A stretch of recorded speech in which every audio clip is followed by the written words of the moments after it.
नमस्कार, स्वागत है आपका बुलेटिन में। मैं हूं आपके साथ विशाल पंडित। रुक करते इस वक्त की सुर्खियों का। आज केंद्र सरकार ने बुलाई सर्वदलीय बैठक। पहलगाम आतंकी हमले को लेकर शाम 6 बजे होगी सर्वदलीय बैठक। बिहार दौरे पर आज जाएंगे प्रधानमंत्री मोदी। कई विकास परियोजनाओं का करेंगे उद्घाटन। राष्ट्रीय पंचायती राज दिवस के मौके पर जा रहे हैं बिहार। कांग्रेस के CWC की बैठक आज। आतंकी हमले को लेकर इमरजेंसी बैठक बुलाई गई। आज कांग्रेस मुख्यालय में होगी बैठक। राहुल गांधी अमेरिकी यात्रा की लौटकर दिल्ली पहुंचे। कांग्रेस में होने वाली बड़ी बैठक में लेंगे हिस्सा। अमेरिका यात्रा बीच में छोड़कर लौट रहे हैं दिल्ली। राष्ट्रीय पंचायती राज दिवस पर कार्यक्रम। पंचकुला के ताऊ देवीलाल स्टेडियम में कार्यक्रम का आयोजन।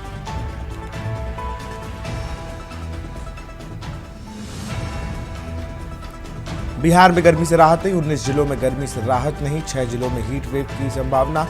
26 अप्रैल को कुछ जिलों में हल्की बारिश की संभावना। आप देख रहे हैं के न्यूज, खबरों का सारथी। और कानपुर की खबर से के साथ बुलेटिन की शुरुआत करेंगे। ड्योढ़ी घाट ले जाया जा रहा शुभम का पार्थिव शरीर। पुराने निवास हाथीपुर से घाट ले जाया जा रहा है पार्थिव शरीर। घाट पर अंतिम संस्कार कर दी जाएगी श्रद्धांजलि। कानपुर से बड़ी खबर।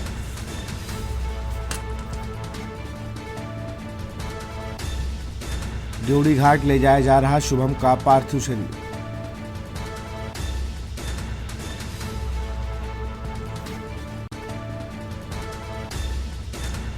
घाट पर अंतिम संस्कार कर दी जाएगी श्रद्धांजलि।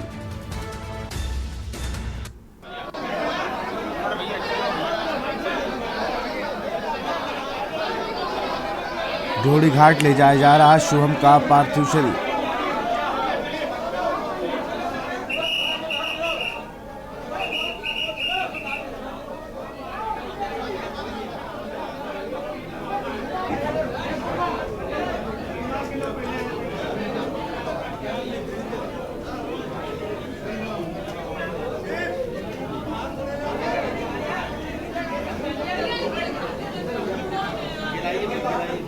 पुराने निवास हाथीपुर से ड्योढ़ी घाट ले जा रहा पार्थिव शरीर।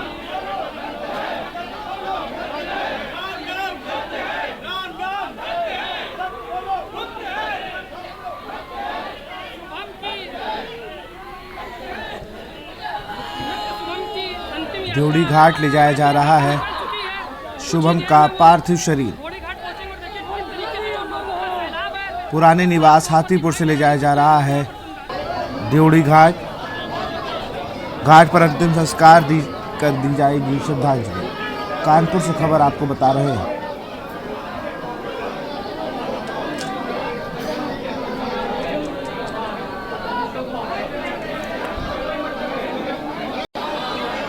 वैसी खबर पर अधिक जानकारी के साथ हमारे संवाददाता सुरेश सविता वहां पर मौजूद। सुरेश, कहां तक पहुंचा है पार्थिव शरीर?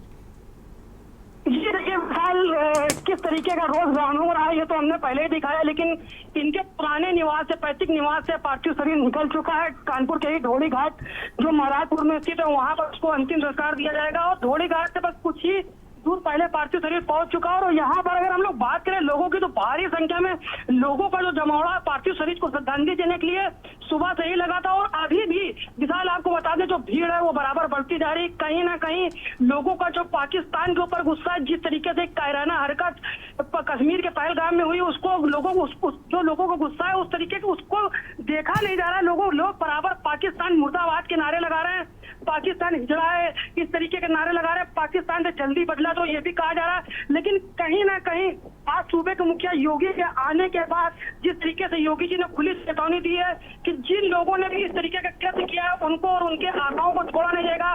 बहरहाल अभी शुभम का पार्थिव शरीर अपने पार्थिव निवास से निकालकर अंतिम संस्कार के लिए ड्योढ़ी घाट जा चुका है। और कुछ ही देर में विशाल उसको सभी लोग श्रद्धांजलि देकर उसकी अंतिम संस्कार किया जाएगा। जी बहुत बहुत शुक्रिया आपका तमाम जानकारी के लिए।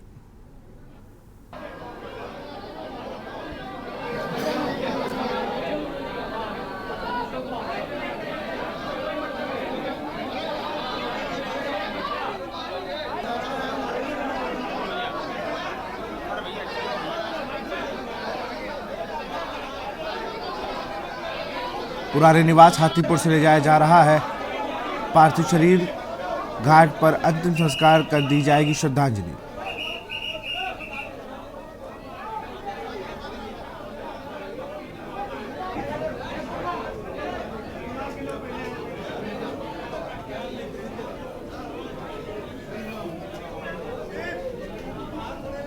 पुराने निवास हाथीपुर से ले जाया जाएगा।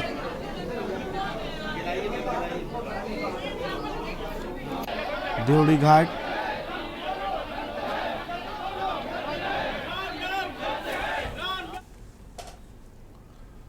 सीतापुर से खबर है। महिला आयोग सदस्य सुजीता करेंगी जन सुनवाई। राज्य महिला आयोग की सदस्य सुजीता कुमारी आज पहुंचेंगी सदर तहसील के सभागार में, करेंगी जन सुनवाई। महिलाओं संबंधी अपराध को लेकर करेंगी सुनवाई।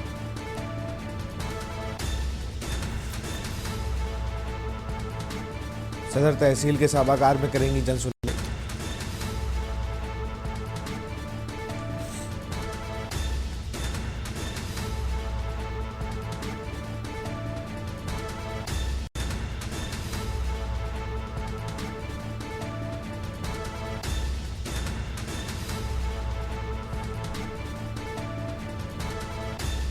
महिलाओं संबंधी अपराध को लेकर करेगी सुनवाई।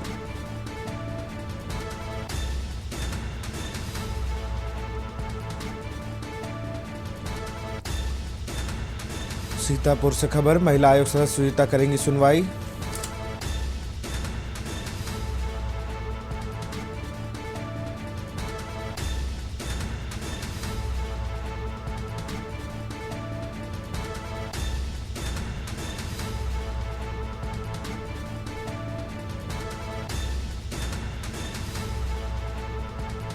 राज्य महिला आयोग की सदस्य सुजीता कुमारी आज पहुंचेंगी सदर तहसील के सभागार में, करेंगी जन सुनवाई। महिलाओं संबंधी अपराध को लेकर करेंगी सुनवाई।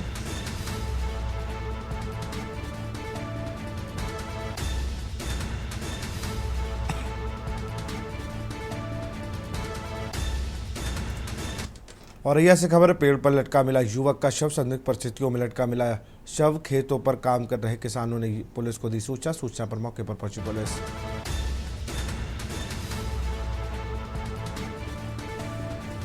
संदिग्ध परिस्थितियों में लटका मिला शव।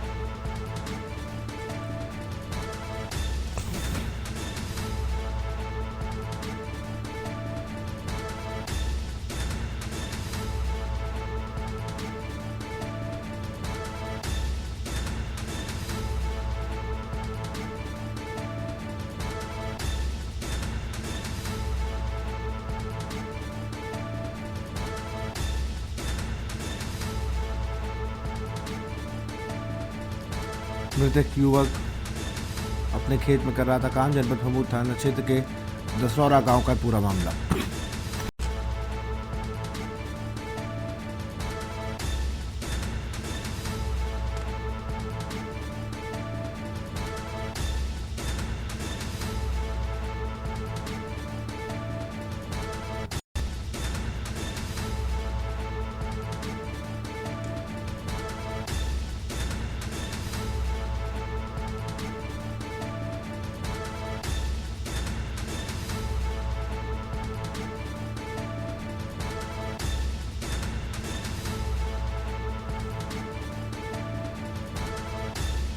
मृतक युवक अपनी नानी के पास केशवपुर में रहता था। जनपद भमूद थाना क्षेत्र के दशौरा गांव का पूरा मामला।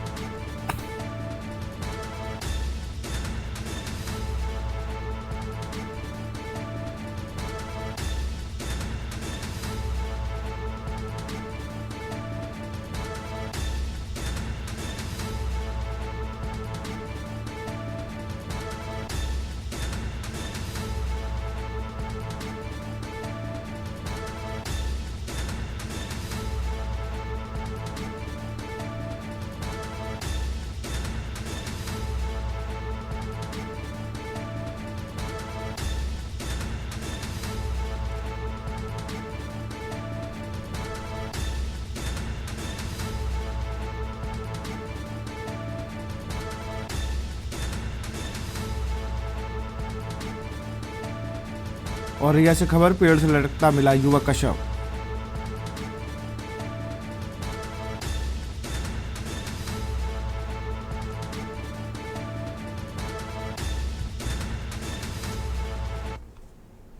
जम्मू कश्मीर के पहलगाम में हुए आतंकी हमले में अभी तक 28 से अधिक पर्यटकों को मारे जाने की दुखद खबर सामने आ रही है। वहीं भारत के पड़ोसी राष्ट्र नेपाल के भी लुम्बिनी प्रदेश में रहने वाले संदीप न्यूपाने जम्मू कश्मीर के पहलगाम में घूमने आ गए थे और आतंकी हमले में मार दिए गए।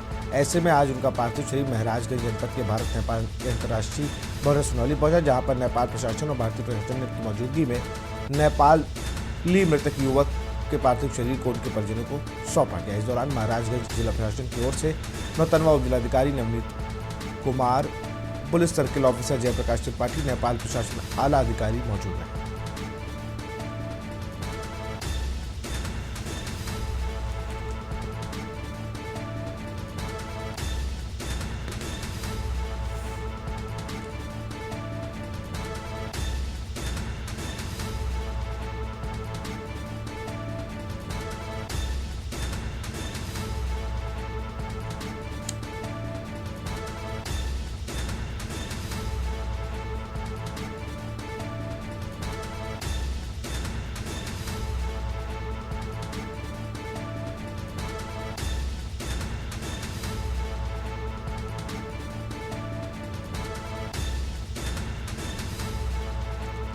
सुनौली बॉर्डर पर पहुंचा नेपाली युवक का शव।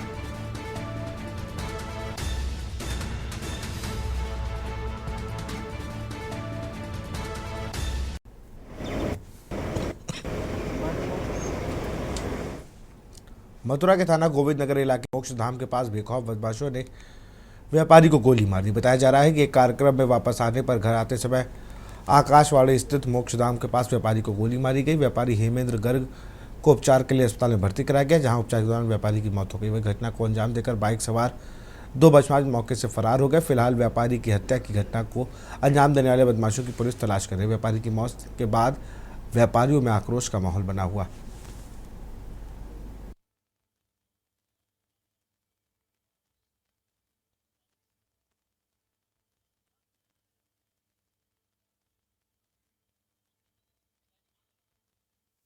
थाना गोविंद नगर में आज रात्रि 10-10:15 के करीब एक व्यक्ति हैं हेमेंद्र गर्ग करके, ये अपने घर जा रहे थे एक कार्यक्रम अटेंड करके। तो इनके ऊपर 2 लोग जो कि एक मोटरसाइकिल पर सवार थे, उनके द्वारा फायरिंग की गई, जिसमें कि इनके एक गोली लगी और इनको उपचार के लिए निकट अस्पताल में भर्ती कराया गया, परंतु इनकी वहाँ उपचार के दौरान मृत्यु हो गई। इनके भाई की तहरीर पर सुसंगत धाराओं में मुकदमा पंजीकृत किया गया है और घटना के अनावरण के लिए 4 टीमें लगाई गई हैं। शीघ्र ही अभियुक्तों की गिरफ्तारी सुनिश्चित की जाएगी। अलीगढ़ में अखिल भारतीय करणी सेना के पदाधिकारियों के द्वारा बन्ना देवी थाने के सामने लेकर तहसील कोल मुख्य चौराहे तक जमकर प्रदर्शन किया गया। उनके द्वारा पाकिस्तान मुर्दाबाद के जमकर नारे लगाते हुए पाकिस्तान की एक शव यात्रा निकाली गई। एक अर्थी को जमीन पर घसीटते हुए अखिल भारतीय करणी सेना के पदाधिकारियों द्वारा पाकिस्तान का पुतला दहन भी किया गया। उनका द्वारा आरोप लगाया गया कि पहलगाम में जो घटना हुई है उसके पीछे पाकिस्तान के हाथ है। यही कारण है कि उनके द्वारा पाकिस्तान का पुतला फूंका गया है।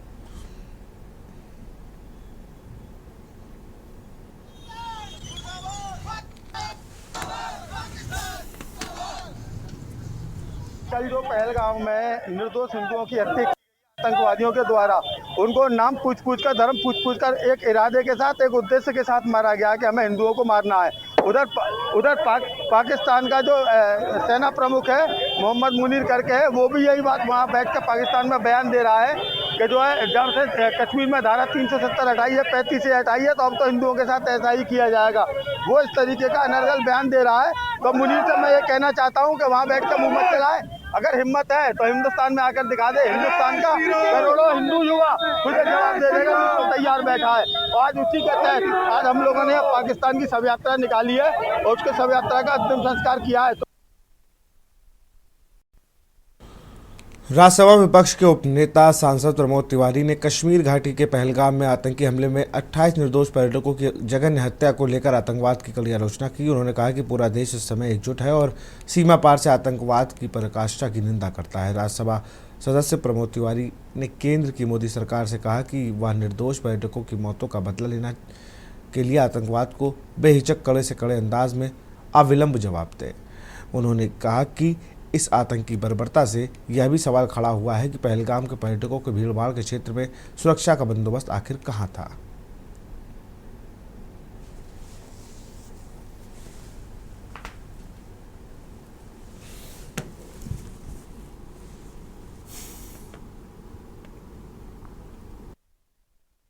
कश्मीर का वो इलाका जो शांत माना जाता था अपेक्षाकृत, और जो पहलगाम, वहाँ की धरती लाल हो गई। 28 लोगों के नाम पते पूछकर उनकी नृशंस हत्या की गई। मैं उन सभी को श्रद्धांजलि देता हूँ जिनकी प्राण गए, शहीद हुए। जो घायल है उनके शीघ्र स्वास्थ्य लाभ की कामना करता है। पीड़ितों के साथ मेरी पूरी सहानुभूति। पर कहाँ है वादा अमित शाह जी आपका? मोदी जी, मैं आपसे पूछता हूँ, आपने तो कहा था नोटबंदी हो जाएगी तो आतंकवाद समाप्त, और अभी अमित शाह जी आप तो बोल के गए पार्लियामेंट में कि कश्मीर की घाटियों में अब पर्यटक दिखाई देता है, आतंकवादी दूर दूर तक नहीं दिखाई देता। ये आतंकवादी नहीं थे तो कौन? कैसे इतनी दूर का सफर तय करके आ गए? और मैं आपको सवालों के कटघरे में खड़ा करता हूँ। क्या आप ये बताइए, जिस जगह पे ये घटना हुई वो पहलगाम के मुख्य पॉइंट से अलग हटके, वहाँ जाने की कोई सड़क नहीं। लोग या तो घोड़े से जाते हैं या ट्रैकिंग करके पैदल जाते हैं। प्रदेश के यशस्वी मुख्यमंत्री योगी आदित्यनाथ द्वारा किसानों की आय बढ़ाते हुए जारी किए गए निर्देशों के क्रम में चीनी उद्योग एवं गन्ना विकास विभाग फर्रुखाबाद द्वारा जाजमऊ बंजारा मोहम्मदाबाद स्थित कृषि विज्ञान केंद्र में मास्टर ट्रेनर्स के प्रशिक्षण देने हेतु 3 दिवसीय गन्ना प्रशिक्षण कार्यक्रम के दौरान कृषि वैज्ञानिक डॉक्टर प्रवीण कुमार कपिल द्वारा सफल खेती, स्टेट सेविंग, ड्रिप सिंचाई, पेंडिंग प्रबंधन, गन्ना खेती में उर्वरक प्रयोग, संतुलित उर्वरक प्रयोग करने की तकनीकी का प्रशिक्षण मास्टर ट्रेनर्स को दिया गया।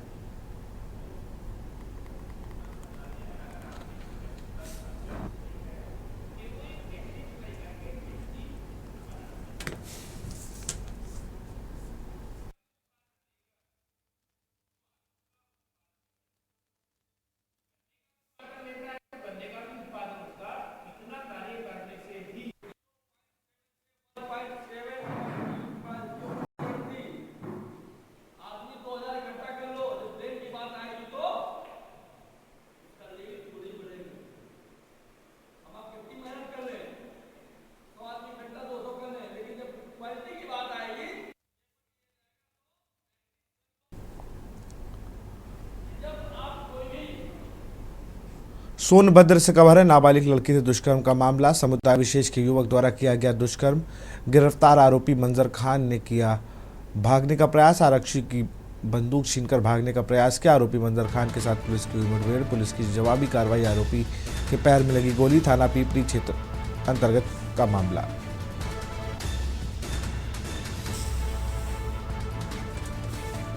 आरक्षी का बंदूक छीनकर भागने का किया प्रयास।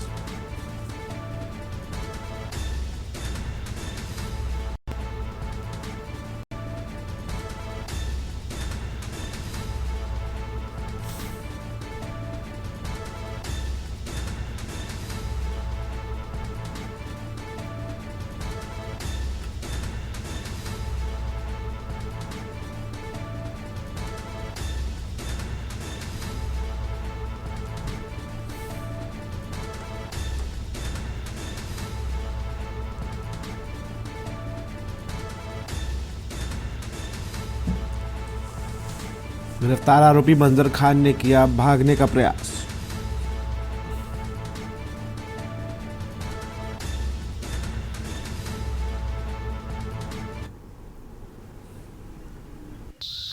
शाम को थाना पिपरी में एक मुकदमा 65/25 अपराध पंजीकृत किया गया है, जिसमें मंजर खान नाम के एक अभियुक्त द्वारा एक नाबालिग बच्ची उम्र लगभग 11 वर्ष के साथ बलात्कार की घटना कारित की गई थी।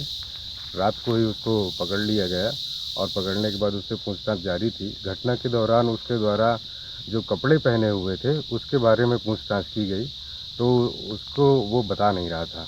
रात भर पूछताछ के बाद जब सुबह उसने बताया एक जगह खाड़ पाथर की तरफ कि मैंने वहाँ पर छिपा दिया है, तो वहाँ पर उस कपड़ों की बरामदगी करने के लिए जब पुलिस टीम थाना प्रभारी पिपरी के साथ गई, तो वहाँ पर कपड़ा बरामद करने के पश्चात जब वापस होने लगे तो अभियुक्त द्वारा एक कांस्टेबल से राइफल छीनकर जंगल की तरफ भागने लगा और पुलिस पर हमलावर हो गया, जिसकी वजह से उसके ऊपर पुलिस की तरफ से काउंटर फायरिंग में की गई, जिसकी वजह से उसके बाएं पैर में गोली लगी है।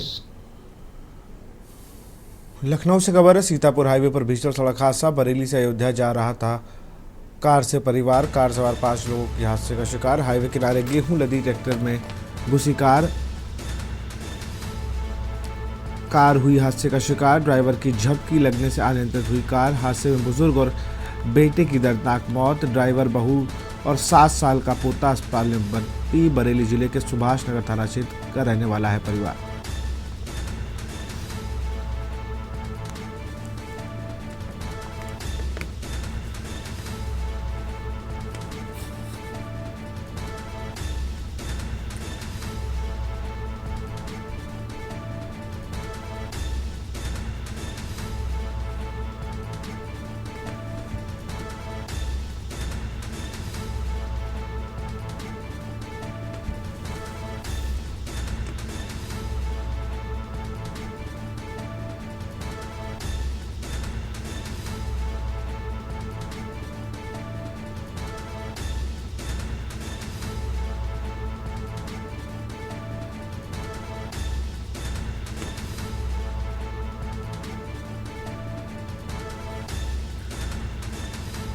कार हुई हादसे का शिकार। पोता, दादी और ड्राइवर अस्पताल में भर्ती। ड्राइवर की झपकी लगने से अनियंत्रित हुई कार। अर्पित, गाड़ी में कितने लोग थे आपके? हम 5 लोग थे। 5 लोग थे। कै बजे निकले थे सुबह? रात में निकले थे 12-1 बजे। 12-1 बजे। कहाँ जा रहे थे आप? हम लोग अयोध्या जा रहे थे राम जी के दर्शन करने। अच्छा, कौन कौन था जो है गाड़ी में आपका? क्या नाम है उनके? जी, क्या नाम है उनके जो थे हाँ गौरव जेला, हाँ जेला, हाँ प्राची और अयाना जेला। अच्छा, आपस में इनका कार रिश्ता है? कौन क्या लग रहा था? सास बस ये ससुरा विकास है जेला और मियाँ बीवी और बच्चा। अच्छा, ये कहाँ पर जो है, ये कहाँ से अयोध्या जा रहे थे आप लोग? बरेली से अयोध्या। कितने बजे जो है हादसा हुआ है सुबह? सुबह 6 से 6:30 बजे।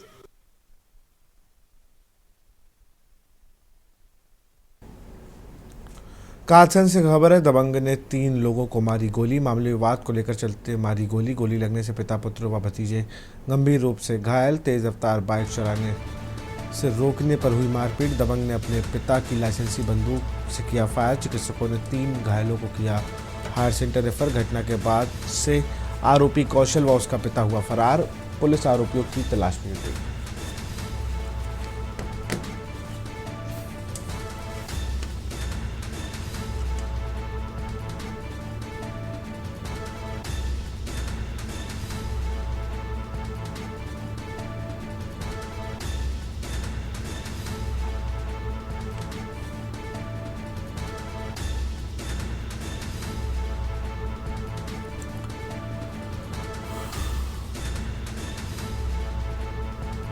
पुलिस आरोपियों की तलाश में जुटी।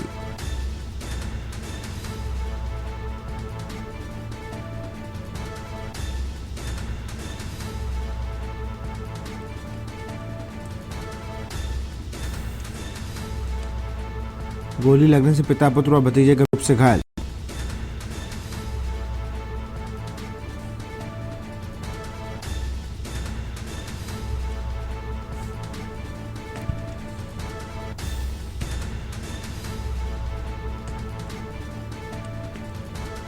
चिकित्सकों ने तीनों घायलों को किया हायर सेंटर रेफर।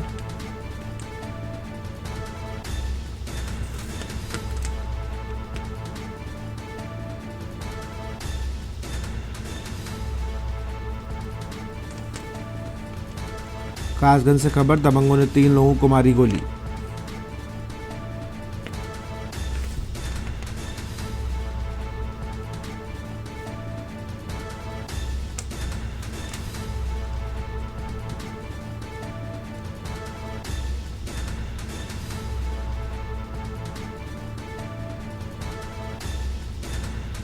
दबंग ने अपने पिता की लाइसेंसी बंदूक से किया फायर।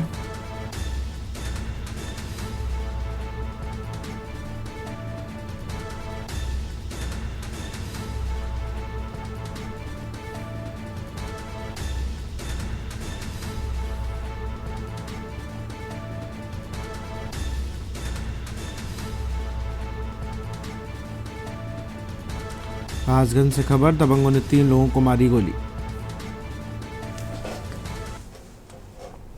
हरदोई से खबर, सड़क हादसे में चाचा भतीजे की मौत। 13वीं संस्कार में शामिल होने गए थे चाचा भतीजे। मोटरसाइकिल से दोनों लोग जनी गांव से आ रहे थे। वापस आते समय अज्ञात वाहन की टक्कर से हुई मौत। घटना की जानकारी मिलते ही मौके पर पहुंची पुलिस ने शव को कब्जे में लेकर पोस्टमार्टम के लिए भेजा। हरदोई गौसगंज मार्ग का ही पूरा मामला।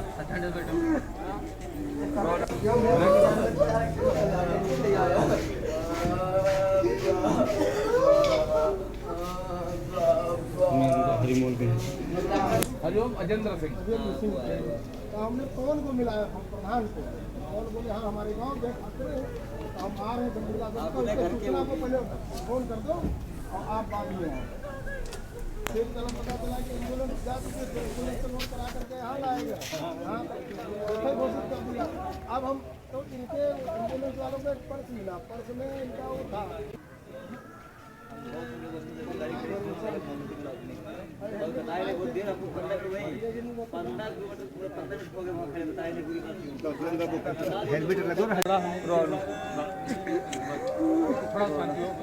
सुनो ठंडे बैठो।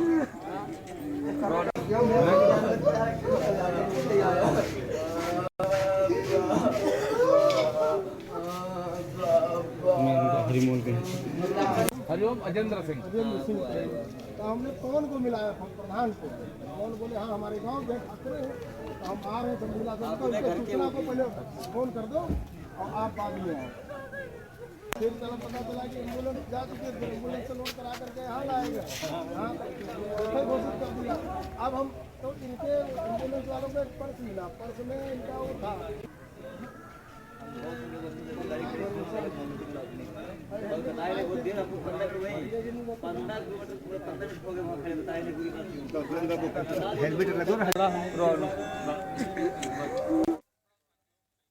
नोएडा प्राधिकरण के ने गंदा पानी पीने और शोधन के नाले में डालने पर सेक्टर 39 और फेज 2 कोतवाली में लोटस पंछी सोसाइटी और महर्षि आश्रम के खिलाफ केस दर्ज करने के लिए शिकायत दी है। इसके साथ ही सोसाइटी पर 15 लाख से अधिक का जुर्माना भी लगाया है। प्राधिकरण के अधिकारियों ने बताया कि प्राधिकरण के पर्यावरण सेल व संबंधित जलखंड की टीम ने सेक्टर 110 स्थित लोटस पंछी सोसाइटी, सेक्टर 104 स्थित महर्षि आश्रम परिसर का निरीक्षण किया। निरीक्षण के दौरान दोनों जगह एसटीपी आवश्यक क्षमता के अनुसार संचालित नहीं पाया गया।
यूपीएससी में ऑल इंडिया 64वें रैंक हासिल कर आगरा शहर का नाम रोशन करने वाले अभिषेक चौधरी के परिवार में हर्ष का माहौल है। घर पर बधाई देने वालों का तांता लगा हुआ है। 4 वर्षों की मेहनत लगन से 4 अटेम्प्ट के बाद वर्ष 2025 में यूपीएससी में ऑल इंडिया 64 रैंक हासिल कर अभिषेक चौधरी अपने आप को बहुत प्राउड फील कर रहे हैं। वहीं आपको बता दें कि आगरा शहर के पश्चिमपुरी निवासी भूरी सिंह जो एयरफोर्स से रिटायर हैं, जिनके 2 बेटे, जिनके सबसे छोटा बेटा अखंड Pratap Singh flight lieutenant FLT-LT air force में तैनात है।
दिखाया, ये मेरे सतगुरु की कृपा और मेरे बच्चे की मेहनत।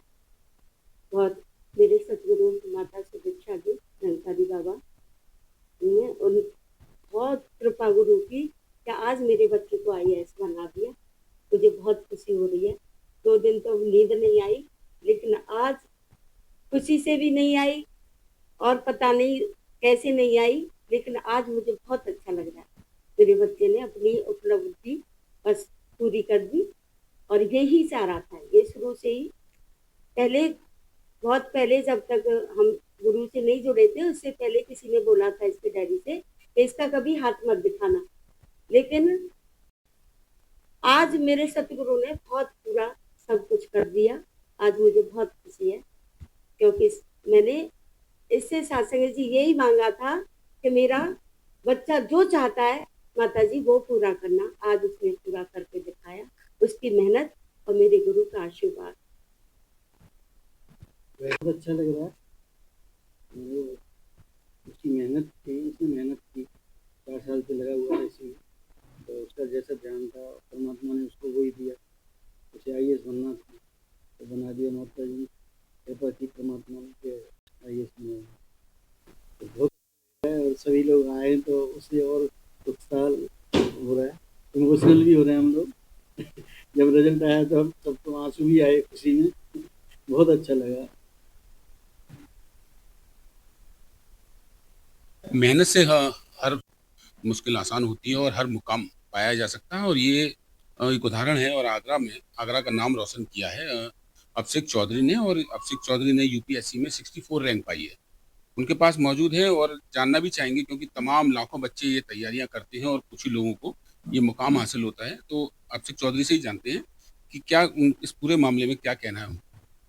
आप बताइए कि तमाम लोग तैयारी करते हैं और कुछ ही लोगों को ये मुकाम हासिल होता है। एक तो बहुत खुशी का दिन है, क्योंकि आगरा का नाम रोशन हुआ है, साथ ही साथ तमाम यहाँ आपके यहाँ भीड़ है और रिश्तेदार हैं, पूरे परिवार में खुशी का माहौल होता है। कैसे इस पूरे जो वाक्य है, जो आपने उपलब्धि हासिल की है, कैसे बताना चाहिए? मैं काफ़ी खुश हूँ, क्योंकि मैं इस खुशी का कारण बना हूँ कि आज के दिन मैं अपने पेरेंट्स के चेहरे पे खुशी देख सकता हूँ और इतने सारे लोग मेरा स्वागत करने के लिए आ रहे हैं। तो ये काफ़ी एक खुशी का मौका है मेरे लिए ही नहीं, बाकी पूरे क्षेत्र के लिए, पूरे आसपास के लोगों के लिए और परिवार के लिए। तो काफ़ी खुशी फील हो रही है मुझे। एक संक्षिप्त में परिचय बताइए कि कैसे तैयारी करी, कैसे आपकी पढ़ाई हुई, इंटरमीडिएट के बाद, ग्रेजुएशन के बाद, कैसे ये यूपीएससी का विचार आया और किस तरह से आपने ये तैयारी? मेरी जो शुरू की एजुकेशन है वो आगरा से ही, केंद्रीय विद्यालय नंबर 1 एयरफोर्स स्टेशन आगरा से हुई है। उसके बाद मेरी 10वीं और 12वीं की पढ़ाई और मेरी सिविल इंजीनियरिंग मैंने गुजरात से की है, आनंद डिस्ट्रिक्ट से। वहाँ से मैं प्लेस हुआ था शाहपुर जी एंड पलूजी, जहाँ पे मैं प्लानिंग इंजीनियर के तौर पे काम कर रहा था रियल एस्टेट कंपनी में। फिर मैंने 2 साल टाटा प्रोजेक्ट्स लिमिटेड में भी काम किया। तो टोटल 4 साढ़े 4 साल मैंने कॉर्पोरेट में काम करने के बाद मुझे ये एहसास हुआ कि जिस तरीके का मैं काम कर रहा हूँ वो काफ़ी नीश है और काफ़ी वर्टिकली इट इज़ वो काफ़ी नीचे की तरह, मतलब उसमें एक रियल एस्टेट में ही मैं काम कर सकता था। लेकिन मुझे जो चाहिए था, मुझे डाइवर्सिटी चाहिए थी काम करने में, वैरायटी ऑफ फील्ड में मेरे को काम करना था और एक सोशल इम्पैक्ट के एरिया में मुझे काम करना था। तो वो चीज़ मुझे ऑप्शन जो मुझे सिविल सर्विसेज में काफ़ी सही लगा, क्योंकि सिविल सर्विसेज ना ही एक अच्छा करियर है बल्कि एक लीडरशिप रोल भी देता है। साथ ही साथ देश की जो प्रायोरिटीज़ हैं जैसे-जैसे चेंज हो रही हैं, उस हिसाब से हमें लर्निंग करने का भी मौका मिलता है। हम खुद भी ग्रो करते हैं और हम उस चीज़ को सोसाइटी में भी डिलीवर कर सकते हैं। और एक सैटिस्फैक्शन भी जो एक सिविल सर्वेंट के जीवन में रहता है वो काफ़ी महत्वपूर्ण है मेरे लिए। दूसरा, एक सेंस ऑफ प्राइड रहती है एक सिविल सर्वेंट के लिए, और वो प्राइड इस चीज़ में नहीं होनी चाहिए कि आप सिविल सर्वेंट हैं, बल्कि जो अच्छा काम करने के बाद जो प्राइड फील होती है, वो मुझे लगता है वो सैटिस्फैक्शन और प्राइड सिर्फ एक सिविल सर्वेंट के जॉब में मिल सकती थी मुझे, इसलिए मैंने ये रास्ता चुना। तो ये उपलब्धि है आगरा के लिए भी, और अभिषेक चौधरी को के न्यूज़ की ओर से तमाम शुभकामनाएं, उनके परिवार को बहुत बहुत बधाई। परिवार के लोग तमाम खुश हैं, परिवार के लोगों का काफ़ी एक सिरे जाएगा, क्योंकि मेहनत की। और सबसे बड़ी बात यह है कि जो बच्चे 1-2 अटेम्प्ट के बाद मायूस हो जाते हैं, तैयारी छोड़ देते हैं, तो ये अभिषेक चौधरी ने बताया है कि 4th अटेम्प्ट में ये यूपीएससी का एग्ज़ाम क्लियर किया है और एक नया मुकाम हासिल किया है। फिलहाल हम इनके भविष्य के लिए शुभकामनाएं देते हैं और आने वाले समय में अभिषेक चौधरी ऐसी ऊंचाइयों पर रहें, ये हमारी शुभकामनाएं हैं। अजेंद्र चौहान, के न्यूज़, आगरा। अयोध्या को उत्तर प्रदेश की पहली सोलर सिटी बनाने की दिशा में काम तेजी से हो रहा है, मगर यह अभी भी नगर में बिजली की आपूर्ति विद्युत विभाग ही कर रहा है। एक तरफ जहां अयोध्या को सोलर सिटी बनाने की बात हो रही है, वहीं दूसरी तरफ जो सुचारू व्यवस्था है उसके पास एक बॉक्स के ढक्कन के लगाने तक की व्यवस्था नहीं है। उसके लिए भी बिजली विभाग को एक लकड़ी के टुकड़े का से ढकना पड़ रहा है। और ये तब है जब के न्यूज़ पर इस खबर को प्रमुखता से दिखाया गया। दरअसल अयोध्या में अंडरग्राउंड वायरिंग सप्लाई की गई है, मगर उसमें कोई फॉल्ट आ जाए तो उससे सही करने के लिए कोई जिम्मेदार नज़र नहीं आता है। अगर ज़मीन के नीचे गए तारों में कोई समस्या आ गए तो विद्युत विभाग के पास कोई ऐसा कर्मचारी नहीं है जो उस समस्या को ठीक से देख सके और उस समस्या का निदान करा सके।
मैनपुर में थाना कुरवाली इलाके के मोहल्ला महजनान में ज्वेलरी खरीदने के बहाने आए चोरों ने 8 लाख के जेवरात पर हाथ साफ कर दिया। वहीं चोरी की घटना सीसीटीवी कैमरे में कैद हो गई। बताया जा रहा है कि बुलेट बाइक से आए थे। दो युवक बदमाशों ने ज्वेलर्स के पास आकर कहा कि सीओ साहब के ऑफिस से आए हैं। सीओ साहब ने गिफ्ट के लिए गहने मंगाए हैं। ज्वेलर्स को चकमा देकर कुंडल से भरे डिब्बे को एक चोर ने अपनी जेब में रखा। इसके बाद बहाना बनाकर रफू चक्कर हो गए दोनों।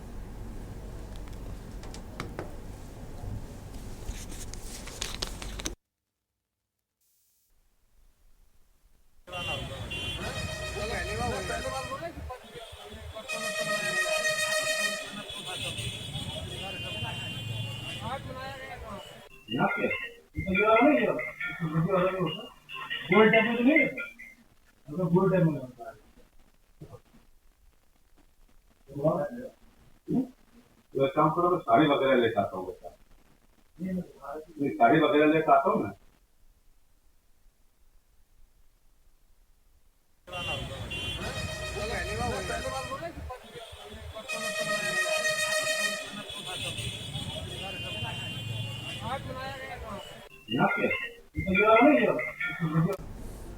हापुड़ में लाइव दर्दनाक हादसा। तेज रफ्तार बस ने युवक को रौंदा। आरोपी बस चालक बस लेकर मौके से फरार। घटना सीसीटीवी कैमरे में हुई कैद। पुलिस ने शव को कब्जे में लेकर पोस्टमार्टम के लिए भेजा। पिलखुआ कोतवाली क्षेत्र के 86 टोल प्लाजा की पूरी घटना।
भिंड से खबर है, जहां पीडब्ल्यूडी दफ्तर सील मामला। दफ्तर सील के बाद पड़ा कामकाज पर बड़ा असर। शासन ने मांगी जा रही जानकारी देने का अधिकारी नजर आए बेबस।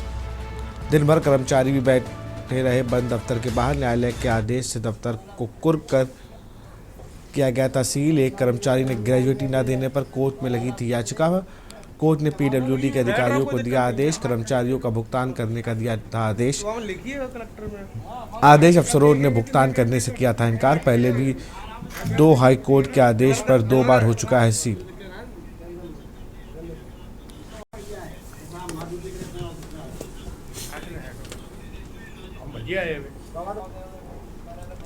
कहाँ बैठेंगे जी?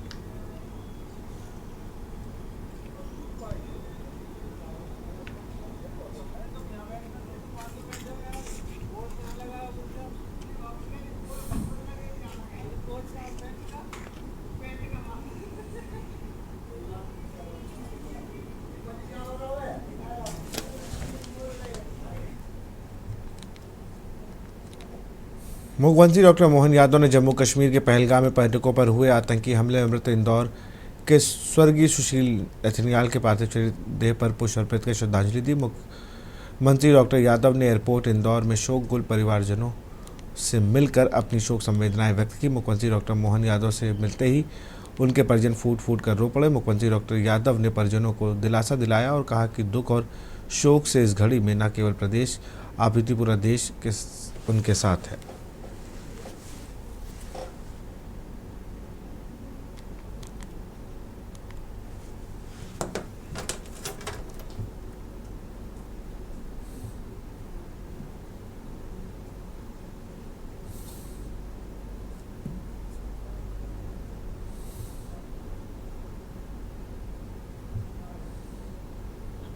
हरकत के परिणाम स्वरूप हमारे अपने बंधु सुशील जी की जो दुखद मृत्यु हुई है, उनका परिवार यहाँ आया, मैं उनसे भी मिला। मेरे साथ माननीय अध्यक्ष जी श्रीमान विष्णुदत्त शर्मा जी, हम सब ने पुष्प चक्र चढ़ाते हुए दुख की इस घड़ी में, शोक के क्षण में हम सबका भी हृदय एक तरह से बड़े भाव से अपने आप में दुखी है।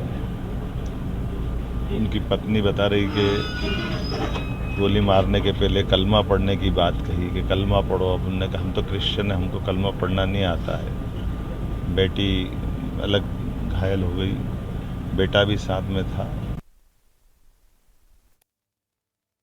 जम्मू कश्मीर के पहलगाम में हुए आतंकी हमले को लेकर कांग्रेस जिला अध्यक्ष के नेतृत्व में अंबिकापुर के घड़ी चौक में आतंकियों का पुतला दहन किया गया। दरअसल पहलगाम में हुए आतंकी हमले को लेकर पूरा देश आक्रोश में है, जहां निहत्थे टूरिस्टों पर जिस तरीके से फायरिंग की गई और इस आतंकी हमले में 28 भारतीयों की जान चली गई, इसके विरोध में सरगुजा जिला कांग्रेस बालकृष्ण पाठक के नेतृत्व में अंबिकापुर के घड़ी चौक में पुतला दहन किया गया।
हरदोई से खबर, पहलगाम आतंकी हमले के 2 मृतकों को दी गई श्रद्धांजलि। प्राथमिक विद्यालय फैजुल्लापुर में दी गई श्रद्धांजलि। अध्यापक व बच्चों ने दी श्रद्धांजलि। 2 मिनट का मौन रखकर व्यक्त की संवेदनाएं, मृतकों के प्रति अपनी संवेदनाएं प्रकट की। प्रधानाध्यापक शिवेंद्र सिंह बघेल ने किया संबोधित।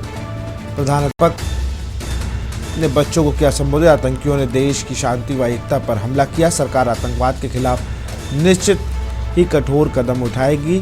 टोडापुर ब्लॉक में है प्राथमिक विद्यालय फैजुल्लापुर।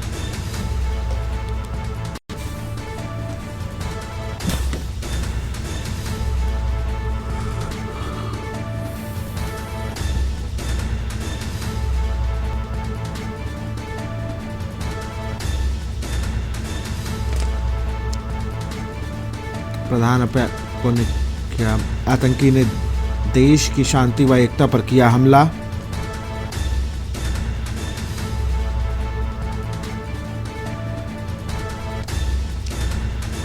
आतंकियों ने देश की शांति व एकता पर हमला किया।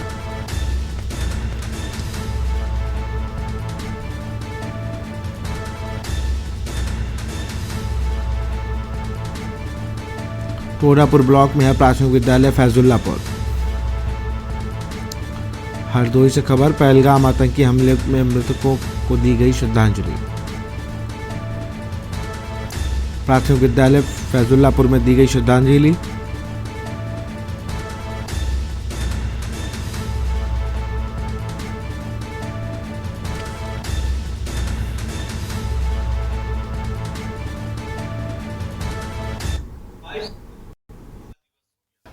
आखिर क्यों? हमारे देश की स्वर्ग, दुनिया के स्वर्ग में जो कश्मीर का पहलगाम है, वहां पर जिस तरीके से आतंकियों ने कायराना हमला किया हमारे भारतीयों पर, ये बेहद निर्दयतापूर्ण है। जितनी भी भर्त्सना की जाए वो कम ही होगी।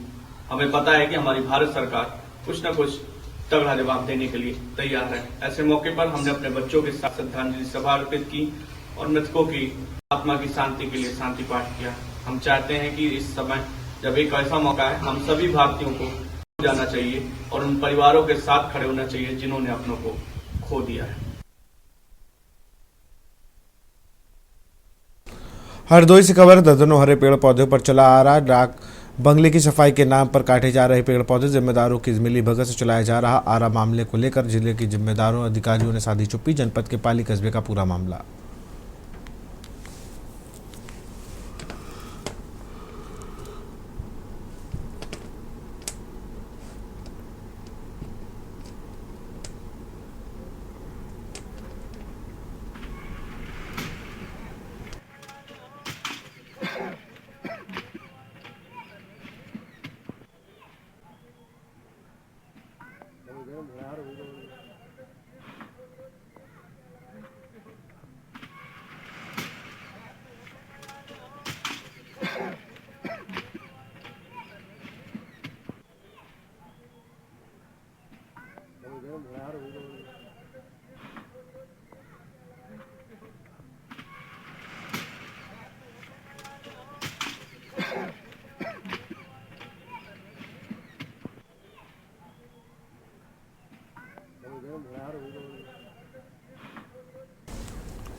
बरेली से खबर, नवगढ़ डीएम अविनाश सिंह ने संभाला पदभार संभालते ही फरियादियों की सुनी फरियाद।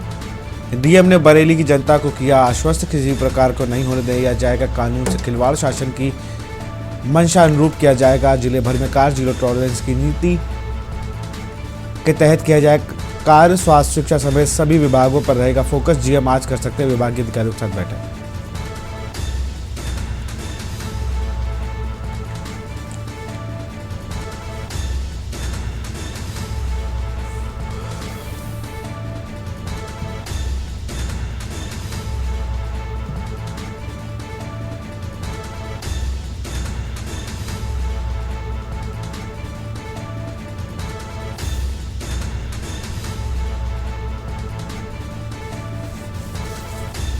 शासन की मंशा अनुरूप किया जाएगा जिले भर में कार्य।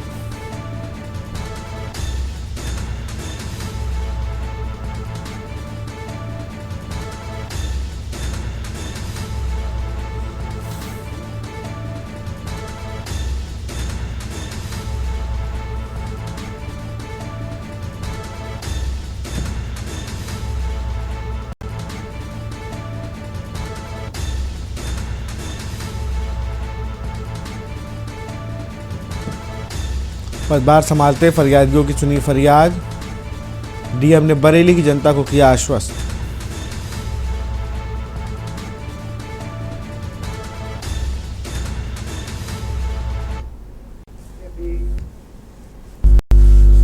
बरेली के डीएम के रूप में कार्यभार ग्रहण किया है और जो शासन की सर्वोच्च प्राथमिकताएं हैं वही मेरी प्राथमिकताएं हैं और शासन के द्वारा जो जन कल्याण की, लोक कल्याणकारी की जो विभिन्न योजनाएं चलाई जा रही हैं उनको धरातल तक पहुंचाना, आम जनमानस जिसके लिए ये योजनाएं चलाई जा रही हैं, जिनको केंद्र बिंदु में रखकर ये योजनाएं चलाई जा रही हैं, उनको इन योजनाओं का लाभ पूरी तरह से दिलाना मेरी सर्वोच्च प्राथमिकता रहेगी। तो फिलहाल इस बुलेटिन में इतना ही। देखते रहिए न्यूज़ इंडिया। नमस्कार। आप देख रहे हैं के न्यूज़, खबरों का सारथी।